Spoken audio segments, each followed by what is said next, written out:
All right, in this section of the course, we're going to look at becoming a better listener.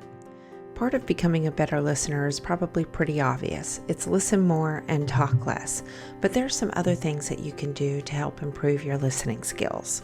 So to help you be a better listener, you should maintain a relaxed but alert posture.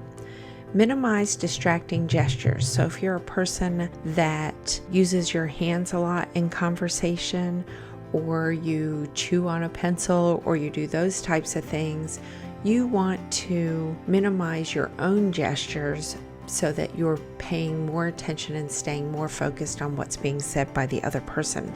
Acknowledge the message, right? Acknowledge the person using head nods, smiles, things like that.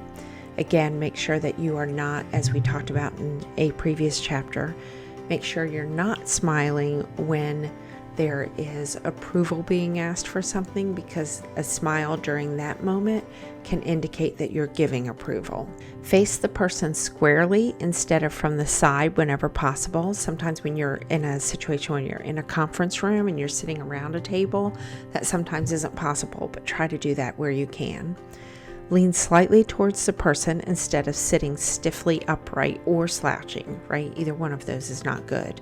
But again, don't lean in too far so that you don't end up in their personal space and make them feel like you're being aggressive.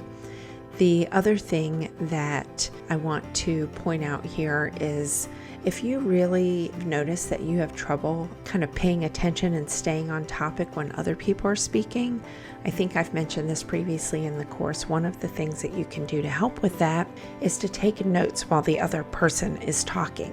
So you may not then, of course, be able to do some of these other things because you're looking down at your paper, but you also want to make sure that you are frequently looking up from your paper, making eye contact with the person, letting them know that you're not just basically sitting there randomly writing things. You are taking notes because you are paying attention to the conversation that is happening at that moment.